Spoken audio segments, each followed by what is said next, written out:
발표의 주제는 인도 진출 기업의 도전과 기회입니다. 자, 이 부분은 강성용 서울대학교 아시아연구소 남아시아센터 센터장님이 발표를 진행해 주시겠습니다. 뜨거운 박수로 오늘 발표를 청해 듣도록 하겠습니다. 예, 안녕하십니까. 오늘은 기업체 입장에서 인도에 대한 고민을 이야기를 해볼까 합니다. 미리 결론을 말씀드리자면 이렇습니다. 우리가 생각하는 경제 발전의 전형적인 패턴, 일본, 한국, 중국 이 겪었던 패턴을 인도는 따라가지 않습니다. 그리고 우리가 생각하는 것하고는 전혀 다른 양상으로 인도라는 나라는 굴러갑니다. 그래서 결론적으로 어떻게 해야 됩니까? 라는 대답은 여러분들이 기대하지 못하는 의외의 문제들을 계속 만나게 될 것이기 때문에 들어가지 말자가 아니라 인도에 들어가서 해결해야 된다는 겁니다. 그것이 오늘의 결론입니다. 제가 4가지 정도로 나눠서 말씀을 드리고자 합니다. 자, 우선은 한반도 중심으로 보던 지도를 바꿔서 생각하셔야 됩니다. 여기서 가까운 것은 인도양, 그리고 동남아시아, 걸프국가, 아프리카 동부해변. 뭡니까? 인도계 인구가 많은 지역입니다. 인도를 이해할 때는 인도 위층과 인도 아래층을 동시에 봐야 됩니다. 즉 우리가 아는 언어와 민족과 역사가 똑같은 단위가 무슨 민족국가의 단위다 그러면 인도는 각 주별로 민족국가여야 됩니다. 그러니까 인도는 EU 같은 게 되는 셈이죠. 지금 문자의 경우만 보여드리고 언어를 지금 보여드리고 있습니다. 그럼 인도는 도대체 실체가 있습니까? 이게 인도의 사실은 물리적인 실체가 되는 이유입니다. 북쪽으로 막혀 있고 남쪽으로 바다가 막혀 있어서 만들어진 건데 이 단위는 지금의 인도가 아니라 다른 나라들이 함께 있는 방글라데시, 파키스탄, 스리랑카 다 함께 네팔도 들어있는 남아시아입니다.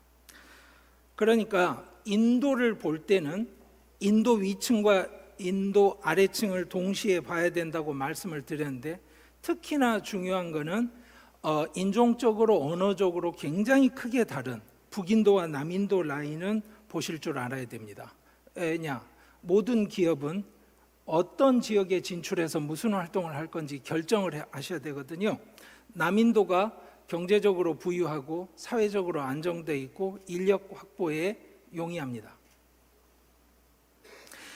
약간 다른 그림을 보시면 이거는 지금 빈곤 지수에 관한 데이터긴 한데요. 서부 해안이 부유하고요. 동부 해안 쪽이 아직 덜 발전된 지역입니다. 그리고 참고 삼아 각 주의 경제 규모를 다른 나라랑 비교한 데이터 잠시 보여드립니다. 자, 이런 복잡한 인도가 다 묶여서 델리에서 중앙정부를 구성하게 되면 중앙정부 하원이 구성이 됩니다. 지금 조현 대사님 발표해 주신 NDA 연정이 지금 집권을 하고 있습니다. 그럴 때 여기서 보시면 24년의 결과는 BJP가 과반을 확보하지 못했습니다. 그래서 나온 결론은 지금 TDP, JDU가 함께 지역정당으로서 여당에 참여하고 있습니다. 이 이야기는 뭐냐? 카스트 기반의 지역정당의 지배구조는 굳건하다, 흔들리지 않을 거다. 그러면 여러분들 무슨 말씀부터 하실 거냐면 인도는 아직도 카스트에 갇혀서 삽니까? 그러면 제가 이렇게 말씀을 드리겠습니다. 카스트에 갇혀서 사는 게 아니라 카스트가 정치적 이익 집단이 되었다는 걸 여러분들이 이해를 못하고 있을 뿐입니다. 인도는 절대적 빈곤에서는 벗어난 상태입니다. 그런데 기업에게는 그게 중요한 게 아니고 도대체 구매력이 있나 질문을 하시겠죠? 제가 오른쪽에 보여드리는 데이터는 뭐냐? 가구당 가족 구성원 수의 평균치입니다. 이게 왜 중요합니까? 바로 구매 의사결정을 하는 주체는 개인이 아니라 가족입니다. 가구당 소득이 중요하고 가구당 의사결정이 중요합니다. 지금 상황은 10년 만에 소비 지출이 지금 2배로 늘었고요. 총 가계 지출 중에 식료품비 비중을 나타내는 엔겔 지수는 현격하게 떨어졌습니다. 그러니까 인도 경제가 나아지고 있는 건 사실입니다. 하지만 기업들에게 중요한 것은 그래서 우리가 무엇을 팔 수 있습니까의 질문인데요. 당연히 대도시와 시골 지역은 소비력에도 차이가 납니다. 그리고 소득에 따른 분위를 나눠서 소비 패턴을 보면 하층은 주식, 곡물 지출 비중이 굉장히 높습니다. 상층은 교육 지출 비중이 약간 높은데요. 재밌는 건 뭐냐면 상층이든 하층이든 절대액은 차이가 나는데 교육비 지출 비중은 거의 비슷하다는 뜻입니다. 그 무슨 말이냐? 새로운 카스트는 교육으로 결정된다는 뜻입니다. 의사결정 주체가 가족이라고 할 때 가족이 끼어드는 의사결정은 굉장히 중요합니다. 그러면 인도 사회에서 굉장히 중요한 이벤트는 뭐다? 두 가족이 만나는 이벤트다. 결혼. 그래서 웨딩 시장의 규모는 현재 인도가 미국과 거의 같거나 아마 앞서 있을 겁니다. 1, 2년 이후 데이터를 뽑으면 당연히 미국보다 더 클 겁니다. 자, 제가 인도를 이해하자라고 할 때 어떻게 말씀을 드리면 편할까 고민하다 이렇게 키워드를 뽑기로 했습니다. 인도를 미국처럼 보자. 그러면 여러분들 황당하다고 생각하실 텐데요. 미국처럼 보시고 미국처럼 대해야 됩니다. 첫째, 인도는 상시적인 재정 적자 국가입니다. 무역도 적자입니다. 여기 보시면 상품 수지는 적자인데 서비스 수지는 흑자입니다. 이런 쌍둥이 적자에다가 서비스 수지만 흑자다. 미국이 떠오르지 않으시나요? 자, 무역 적자는 더 커집니다. 그러니까 인도의 외교 정책은 정해져 있죠. 흑자를 찍어주는 미국, 적자를 찍고 있는 중국. 어느 편을 들겠습니까? 대한민국은 다르냐? 자, 인도가 보는 대한민국을 상대로 한 무역 적자 꾸준히 심화됩니다. 그래서 세파 재협상의 문제가 심각합니다. 이 내용을 숫자로 바꾸면 이런 데이터고요. 그러면 한국은 인도에 얼마나 신경을 썼느냐? 공적 개발 원조를 예로 보시죠. 인도와 베트남을 비교해 보십시오. 한국이 얼마나 인도에 신경을 안 쓰고 있는지가 보이죠? 자, 아시아 내 한국의 교역 상대국을 뽑으면 이렇습니다. 이 중에 여러분들이 인도가 얼마나 나름대로 큰 비중을 갖고 있는지 보십시오. 그러니까 앞으로 중요한 나라가 아니라 지금 이미 중요한 나라입니다. 쌍둥이 적자 말씀드렸죠. 결국에 인도 루피화는 이렇게 계속 평가절하되고 있습니다. 환율이 이렇다는 뜻입니다. 그러면 안 망해요? 그러니까 인도는 달러 없는 미국이다. 이렇게 말씀을 드리고자 합니다. 자, 기축통화 없이 쌍둥이 적자를 안고 살면 탈출구가 있죠. 외국인 직접 투자입니다. 외국인 직접 투자가 어느 섹터에 들어오냐? 그러면 당연히 여러분들 생각하시다시피 IT 섹터, 그리고 IT라고 말을 하지만 사실은 BPM입니다. 콜센터를 비롯한 여러 비즈니스 프로세스 매니지먼트 해주는. 그러다 보니까 문제가 뭐냐? FDI가 들어와도 자본 형성 기여도가 낮아요. 그리고 또 여러분들 궁금하시겠죠? 어느 나라에서 들어옵니까? 그거 돈에는 꼬리표가 없습니다. 그래서 다 조세 회피처를 통해서 들어옵니다. FDI도 지역 편차가 있습니다. 말씀드렸죠. 서쪽 지역이 잘 사는 지역이라고. 그래서 FDI도 이쪽으로 들어옵니다. 큰 틀에서 FDI가 22억 불에서 709억 불로 늘었습니다. 그러니까 이 상황을 고려를 하시면 인도가 자기 태도를 낮춰야 될 이유가 전혀 없다는 게 드러나죠. 이것만 있느냐? 또 다른 게 있습니다. 해외 송금 수입원인데요. 해외 송금 면에서 인도가 1등입니다. 이게 이제 들어와서 일자리를 창출하고 기업을 만들고 소비력을 키워서 경제가 발전되는 선순환이 돼야 되는데 선순환이 되고 있습니까? 이 질문은 다른 질문입니다. 그런데 어쨌거나 두 가지 외화가 들어오는 것은 보여드렸습니다. 그런데 중요한 건 뭐냐? 맥락을 파악하셔야 돼요.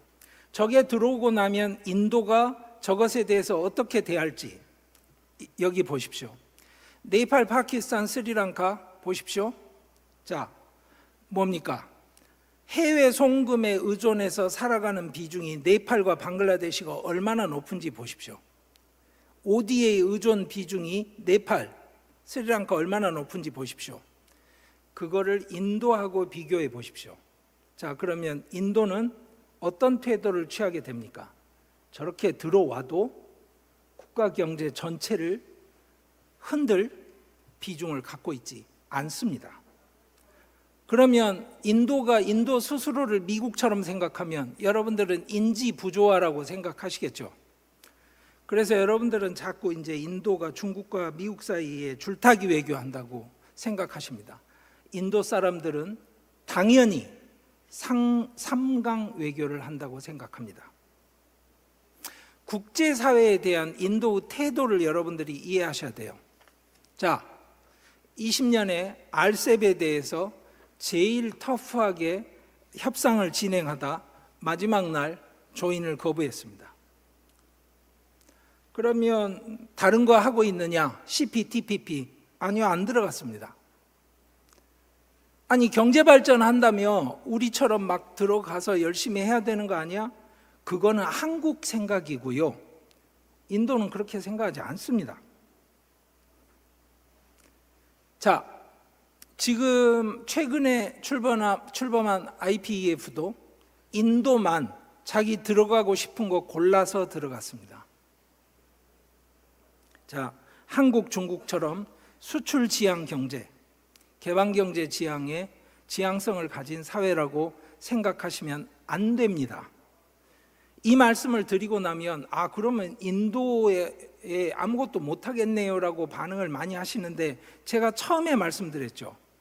그래서 들어가야 됩니다. 자, 내용을 살펴보죠. 이런 거 맨날 보시죠. 제 질문은 딱 하나입니다. 이 중에 인도 회사 있습니까? 금년에 발표된 세계노동기구 자료입니다. 15세에서 29세 젊은이들 중에 PC에 앉아서 이쪽 폴더에 있는 파일을 저쪽 폴더로 카피하거나 옮길 수 있는 능력이 있는 친구가 몇 명이냐? 50%가 안 됩니다. 이게 인도 노동력의 문제고 이게 인도 국가의 핵심적인 문제입니다.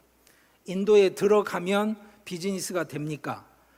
여러분들이 원하는 노동력을 확보하는 것 자체가 어렵습니다. 자, 여기 사교육 중심지 꼬따입니다. 저 도시 전체가 다 재수학원이라고 생각하시면 돼요. 교육열이 높죠. 그러면 한국, 중국이랑 비슷하겠네? 그래서 이런 단순 비교들 자꾸 합니다. 2007년에 중국이 저만큼이었으니까 2021년에 인도가 요만큼이라고 생각하면 간극을 딱 재서 계산하면 이렇게 나오겠네? 세상을 그렇게 간단하게 볼 수 없죠. 최근 들어서 특히 왼쪽에 보시다시피 성장률이 인도가 중국을 앞서고 나니까 곧 인도가 중국을 앞선다 이런 이야기 많아졌는데요. 1인당 GDP의 절대값을 보십시오. 저 중국과 인도의 관계를 또 단순화시켜서는 안 됩니다. 자, 여러분들 아시는 가란과 타왕에서 무력 충돌이 있었습니다. 국경선에서 반중 감정이 폭발했습니다. 그런데 그 사이에 어떻게 됐어요? 자, 대중국 적자는 2.5배로 늘었습니다. 자, 중국 물품 불매운동 했어도 저렇습니다. 저게 뭘 보여줍니까? 딱 하나입니다. 인도 경제가 발전하고 있습니다. 인도 경제가 발전하고 있기 때문에 중국에서 들어오는 수입을 낮출 수가 없습니다. 자, 전체 규모로 보자면 14억 인구를 가진 대국이다 보니까 영국을 따라잡은 지 오래됐습니다. 하지만 다른 거를 좀 살펴보시죠. 전 세계 수출 총량에서 인도의 비중은 자, 아래 평평하죠. 변화가 없습니다. 중국은 변해왔죠. 그러면 저게 지금 나쁜 상황인가? 전 세계 평균과 인도를 섞어서 보면 거의 비슷합니다. 그러니까 인도가 전 세계 평균에서 처진다라는 건 아닙니다. 그러니까 인도를 제조업 중심 수출 지향 경제를 가진 나라라고 생각하시면 안 됩니다. 그것부터 이해를 하시고 생각을 하셔야 돼요. 자, GDP 창출 비중은 낮지만 농업이 거의 모든 일자리를 창출합니다. 그 말은 무슨 말입니까? 모든 선거에서 제일 중요한 것은 농업 보조금입니다. 농업 분야 인력들을 내지는 인구를 어떻게든 자기 편으로 만들어야 선거에 이길 수 있습니다. 실업률에 대한 논쟁은 굉장히 많은데요. 논쟁이 아니라 지금 빨간 원에 들어가 있는 것을 보시라고 말씀드립니다. 뭐냐? 평균 실업률과 대졸자 실업률이 얼마나 차이가 나는지를 보십시오. 저게 핵심입니다. 대학을 졸업하는 순간에 실업률이 뜁니다. 여기에 대해서 좋은 일자리가 부족하기 때문이고 제조업이 안 돼서 때문이고 그건 당연합니다. 그런데 그 이면에 있는 것은 뭐다? 바로 대졸자들의 평균 업무 역량이 저 사람이 과연 대학 졸업한 것 맞아 할 만큼 부족합니다. 그 문제가 배후에 자리 잡고 있습니다. 그러면 정말 뭐 천재도 많고 일 잘하는 똑똑한 사람들 많다며? 그런 사람들 많죠.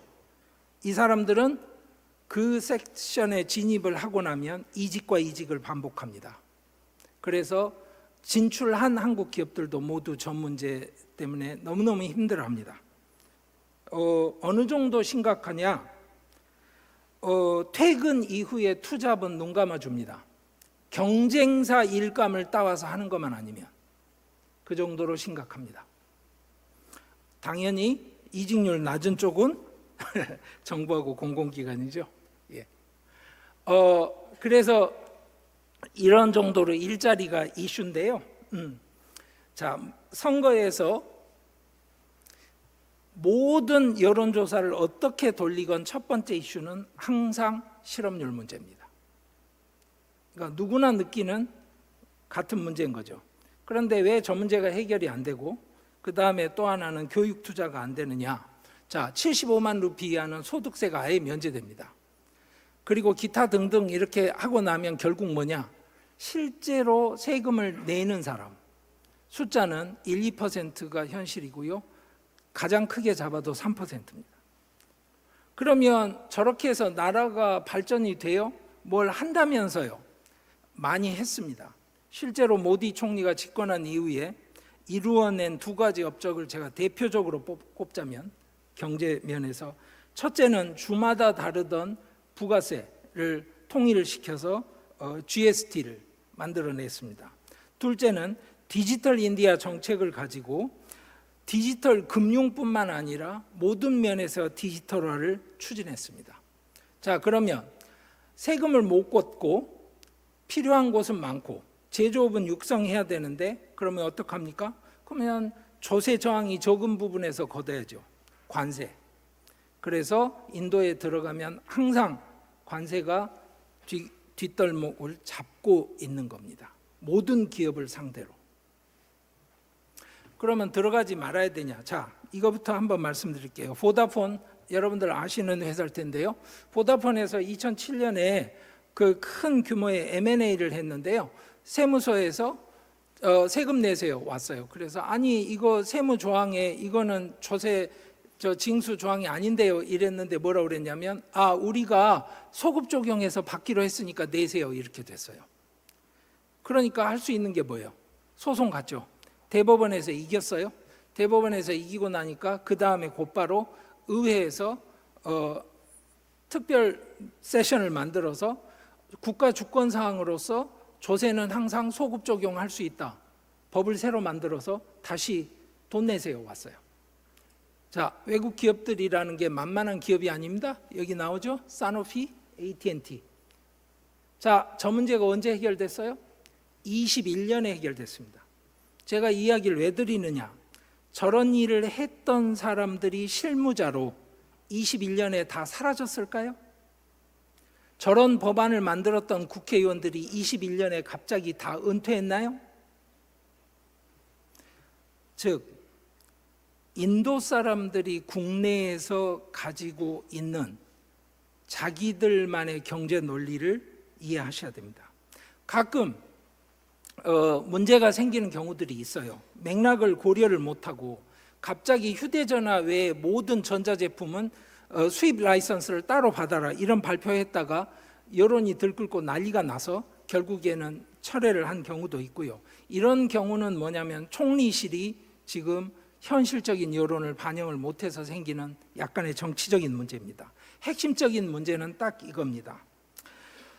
주정부와 중앙정부 공무원 충원율이 높은 데 반해서 현장 공무원 충원율이 너무나 낮습니다. 그렇기 때문에 현장에서 외국 기업을 지원하고 문제 처리해 줘야 될 공무원 수가 적기 때문에 그 친구들이 무슨 업무를 할지를 우선순위를 고민을 할 때는 항상 부정부패의 유혹에 시달리게 되는 겁니다. 아주 오래된 그 관료주의 전통이 있습니다. 대표적으로 지금까지 남아있는 거는 뭐냐면 여러분들이 사적으로 하는 계약에도 인지를 붙여야 됩니다. 그렇지 않으면 무효입니다. 그러면 소송 가면 무효입니까? 그럼 판사가 무효라고 판결합니다.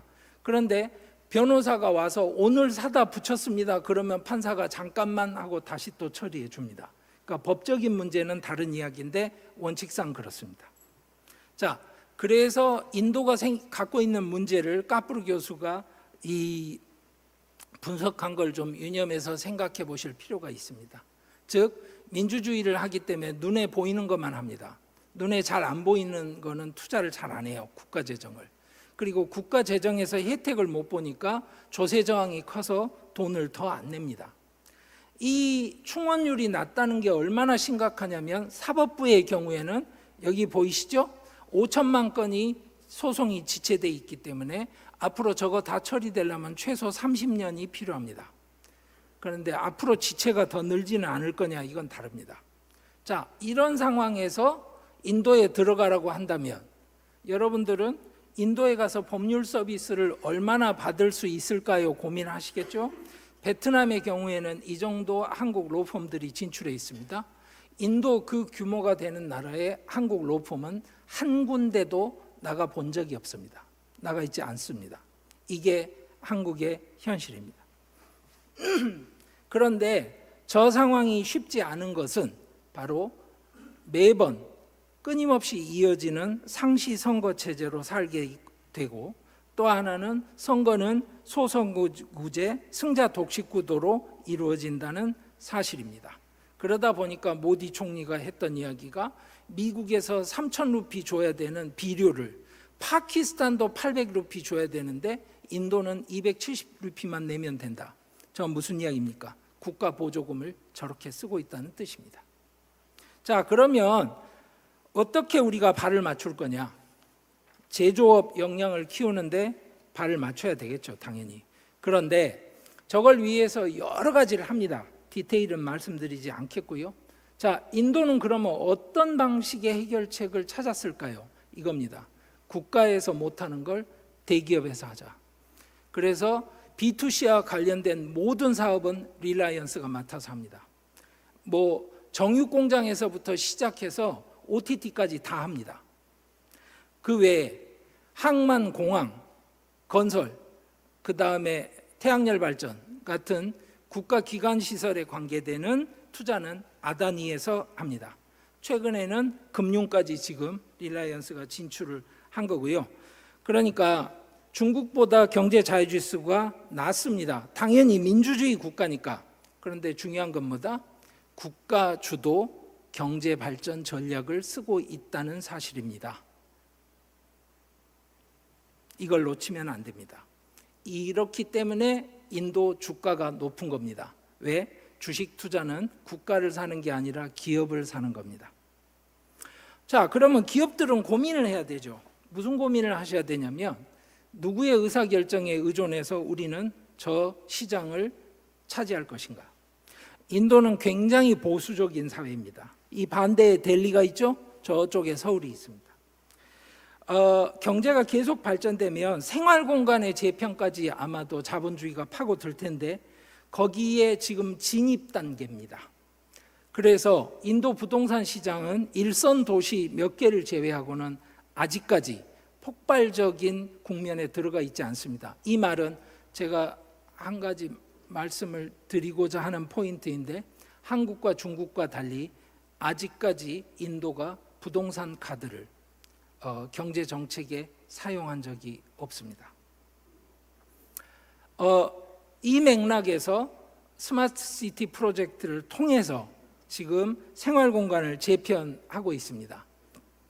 그러면 우리가 이런 모든 상황을 다 아울렀을 때 한국 기업들은 뭘 할 수 있고 해야 될까 생각을 하시면 목적지는 이거라고 말씀드립니다. 자, 힌두스탄 유니레버 1900년대 초반에 진출을 했고요. 인도 사람들에게 저 많은 상표들은요 전부 다 할머니 때부터 쓰던 원래 어디나 있어야 하는 어느 집에나 다 있는 상품들입니다. 그리고 저게 당연히 인도 제품이라고 생각합니다. 현장에서 어려움들은 많지만 지금 잘 해나가고 있는 한국 기업들이 굉장히 많습니다. 이 기업들의 공통점은 다 뭐다? 들어가서 오랜 시간을 투자를 했고 살아남았다. 여러분들 현대 기아차 잘 아실 겁니다. 그리고 제가 제 기억에 첸나이 현대차 공장 방문했을 때 아리백이 벌써 65%가 넘어가고 있었어요. 한국에서 중후장대 산업의 공장인데 아리백을 할 수 있을까요? 활용 가능성을 확보하고 있다는 사실 주목할 만합니다. 삼성전자 잘하고 있고요. LG전자도 지금 실적이 좋은 편입니다. 장기적으로 어떨지에 대한 이야기는 오늘 할 이야기가 아니고요. 그 다음 또 하나 머니게임이 아닌 게임에서 완전히 시장을 평정한 1등은 크래프톤의 배틀그라운드 BGMI입니다. 금융계의 미래에셋 조금 이따 상무님 나오셔서 발표하실 텐데요. 너무나 인도 사람들에게 친숙한 펀드 운용사가 되어버렸습니다. 제가 알기로는 한국에 있는 전체 직원 수보다 인도 미래에셋 직원 수가 더 많습니다. 그리고 여러분들은 맨날 실패의 케이스로만 기억하고 계실지 모르겠지만 포스코 인도 지금 영업을 굉장히 잘하고 있습니다. 여러 분야에서. 대기업만 있는 거 아니고요. YG원처럼 절삭공구 전문 기업인데 중견기업입니다. 지금 인도 시장을 거의 석권한 상황이에요. 10% 정도는 인도 바깥으로 수출을 하고 있습니다. 이게 핵심입니다. 즉 이제는 인도가 베이스 캠프 역할을 하는 단계까지 접어든 기업들이 있습니다. 전혀 한국에는 잘 알려져 있지 않은 기업들도 있습니다. CJ 다슬이라고요. 그러니까 마켓 쉐어 자체는 굉장히 작습니다. 왜냐하면 군웅할거 하는 그런 시장이니까요. 그렇지만 인도 물류 시장에서 1위를 찍고 있는 기업이라고 생각하시면 됩니다. 자, 그러면 앞으로 인도는 어떻게 해야 됩니까? 제가 맨 처음에 보여드렸던 지도를 생각하십시오. 무슨 이야기냐? 인도를 거점으로 나갈 다른 미래를 생각하셔야 됩니다. 처음에 말씀드렸죠. 그 지도에서 보셨던 그 지역이 인도계 인구가 많은 지역입니다. 이런 미래를 보고 한국 기업들이 인도 안에 들어가서 뿌리를 내리고 성공할 수 있는 그런 노력이 좀 이루어지기를 기대하고 그런 분들께 박수를 보내드리고 싶습니다. 감사합니다.